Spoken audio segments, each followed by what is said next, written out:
வணக்கம். இறைவணக்கத்தை கூறி இந்த வீடியோ தொடங்குவோம். வக்ரதுண்ட மகாகாய சூரிய கோடி சமப்பிரப அபிக்னம் குருமே தேவ சர்வகாரியேஷு சர்வதா. தென்னாட்டுடைய சிவனே போற்றி, என் நாட்டவர்க்கும் இறைவா போற்றி. நண்பர்களே, இன்னொரு புதிய வீடியோல உங்கள் அத்தனை பேரையும் சந்திப்பதில் மிக்க மகிழ்ச்சி கொள்கிறேன். இந்த வீடியோ மிதுன ராசியை பற்றியது. சனி வக்ர பயிற்சி பலன்கள் 2024 வரிசையில மேஷம் ரிஷபம் முடிந்து இன்னைக்கு நம்ம பேச போறது மிதுன ராசி. மிதுன ராசி காலபுருஷரின் 3ஆம் வீடு, புதன் பகவான் ஆட்சி பெறக்கூடிய வீடு, மிருகசீரிடம் திருவாதிரை புனர்பூசம் நட்சத்திரம் வரக்கூடிய அருமையான வீடு. கம்யூனிகேஷன், வாய்ப்பேச்சு, திறமை, புலமை, அகட விகடம், உலக ஞானம், ஐடி துறை, பேங்கிங், பினான்ஸ் இதெல்லாம் குறிக்கக்கூடிய புதன் பகவான் ஆட்சி பெறக்கூடிய வீடு. விஜயஸ்தானம், முயற்சிகளை குறிக்கக்கூடிய வீடு.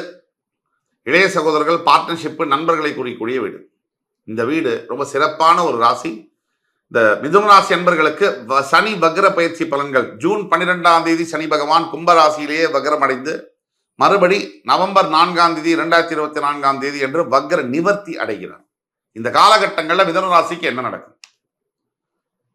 மிதுன ராசிக்கு 9ஆம் இடம் என்று சொல்லக்கூடிய கும்ப ராசியில் தற்சமயம் இருக்கக்கூடிய ஆட்சி பெற்ற சனி பகவான் வக்ரகதி பெற்று ஜூன் 12ஆம் தேதி நீச்சம் பெறுவார். அப்படி வக்ரகதி பெற்ற சனி பகவான் மறுபடி நேர்கதியில நவம்பர் 4ஆம் தேதி பயிர்வார். இந்த காலகட்டம் 5 மாதம், July, August, September, October, November, இந்த 5 மாதங்கள் என்பது மிதுன ராசி நண்பர்களுக்கு ஒரு அசைக்க முடியாத வெற்றிகளை தரக்கூடிய ஒரு ஆண்டாக இருக்கு. இது உண்மையான விஷயம். பாக்யஸ்தானத்தில் பாக்யாதிபதியான சனி வக்ரம் பெறும்போது, நீச்சம் பெறும்போது எப்படி சார் யோகம் வரும்? உண்மை. சனி பகவானை புரிந்து கொண்டால் மட்டும்தான் அவருடைய பலனை சரியா கணிக்க முடியும். சனி பகவான் என்பவர் ஒரிஜினலா வில்ல. அவர் வக்ரகதி ரெட்ராகிரேட் மாறி சுத்தும் போது டபுள் ஹீரோவா மாறிடுவார். ஒரு படத்துல தமிழ் சினிமால கூட வில்லனா இருக்கிற ஒரு திருந்தினானா ஹீரோவோட நல்லவனா இருப்பார். அந்த மாதிரி சனி பகவான் மாறுவார். இந்த சனி பகவான் தரக்கூடிய பலன்கள்ல முக்கியமானது மிதுன ராசிக்கு இப்ப என்ன நடக்குது அப்படின்னா,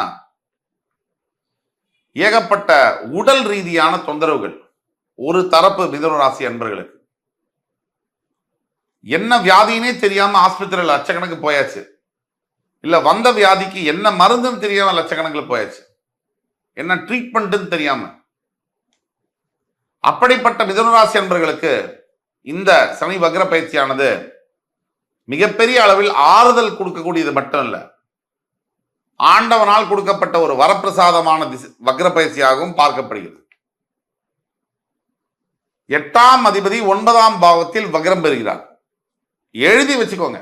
மிதுன ராசி அன்பர்கள் இந்த வீடியோவை பார்த்து கொண்டிருக்கக்கூடியவர்கள் யாராவது உங்க வீட்டில் ஆன் சைட்டு ஃபாரின் போறதுக்காக ட்ரை பண்ணிட்டு இருக்கீங்கன்னா 101% சக்சஸ் ஆகும்.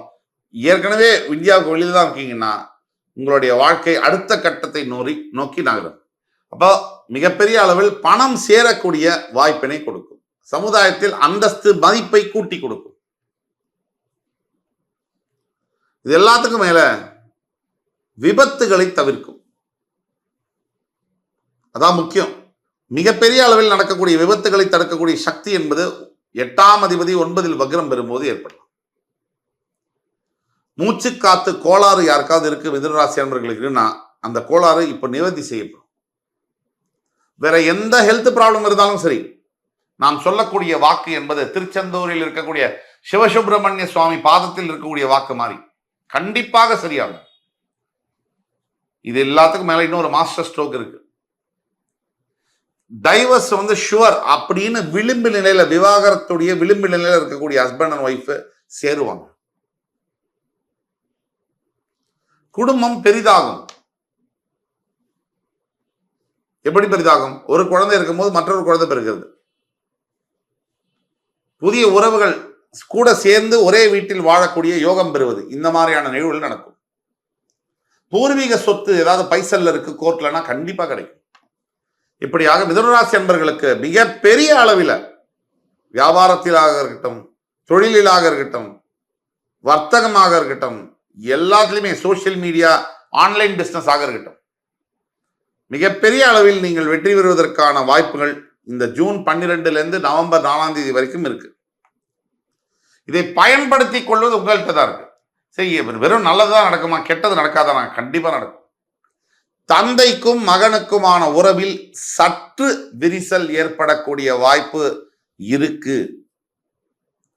அப்பா பையனை கண்டா எக்குவர், பையன் அப்பாவை கண்டா எகிருவான். இது வளர்த்த கடா மாறல பாயுன்னு சொல்லுவாங்க. எந்த ஒரு மகனுக்கும் அப்பா யாருன்னு தெரியணும்னா அதுக்கு 45 வயசு ஆகும். அதுக்கு முன்னாடி அப்பா யாருன்னு பாதி தான் தெரியும். ஏன்னா இவர் வளர்ந்து ஒரு தந்தையாக வந்து சம்பாதிச்சு அந்த இவருடைய குழந்தைக்கு ஒரு 15 வயசு ஆகும்போதுதான் அப்பாங்கிற உண்மையான அந்த ரோலுக்கான அர்த்தம் என்பது தெரியும். ஆக ஒட்டு மொத்தத்தில் மிதுனராசி நண்பர்களுக்கு குடும்பத்தில் அப்பாவிடம் கவனமாக இருக்கணும். பெண்ணாகட்டும் பையனாகட்டும், தேவையில்லாத விஷயத்துல ஈடுபட்டிருக்கீங்கன்னா உடனே அதிலிருந்து விலகி வந்துருங்க. ஆக மிதுனராசி நண்பர்களுக்கு எந்தெந்த விஷயத்தில் கவனமாக இருக்க வேண்டும்? பைசா கொடுக்கிறது வாங்கறதுல ரொம்ப கவனமா இருக்கணும். தொலைதூர பிரயாணம், ட்ரிப்பு, டிராவல் பண்றீங்கன்னா ரொம்ப கேர்ஃபுல்லா இருக்கணும். போற இடத்துல மொபைலை தொலைக்கூடிய வாய்ப்புகள் இருக்கு. பொதுவாகவே நீங்க என்ன பண்ணணும்னா தினமும் விஷ்ணு சஹஸ்ரநாமம் படிக்கிறது ரொம்ப நல்லது. அது எல்லாத்துக்கும் மேல ஏழை எளியோர்களுக்கு உணவளிப்பது ரொம்ப ரொம்ப நல்லது. உடைகள் அளிப்பது ரொம்ப ரொம்ப நல்லது. படிக்க முடியாம இருக்கக்கூடிய குழந்தைகள்ல 10 வயசுக்கு கம்மியா இருக்கக்கூடிய குழந்தைய தத்தெடுத்துனா வீட்டில் எடுக்கிறது, அந்த ஆர்கனைசேஷன்லேயே தத்து கொடுப்பாங்க. அதை எடுத்து பேங்க்ல வந்து அந்த குழந்தை பேர்ல மாசம் 1000 ரூபாயோ 1500 ரூபாயோ உங்களால் முடிந்த தொகையை நீங்கள் செலுத்தி வரும்பொழுது உங்கள் வாழ்க்கையில் நினைத்து பார்க்க முடியாத மிகப்பெரிய யோகங்கள் என்பது உறுதியாக கிடைக்கும். நீங்கள் செய்ய வேண்டிய பரிகாரம் என்பது ஒரு நாளைக்கு பெருமாள் கோவிலை மினிமம் 21 முறை சுத்த வேண்டும், பிரதட்சணம் செய்ய வேண்டும்.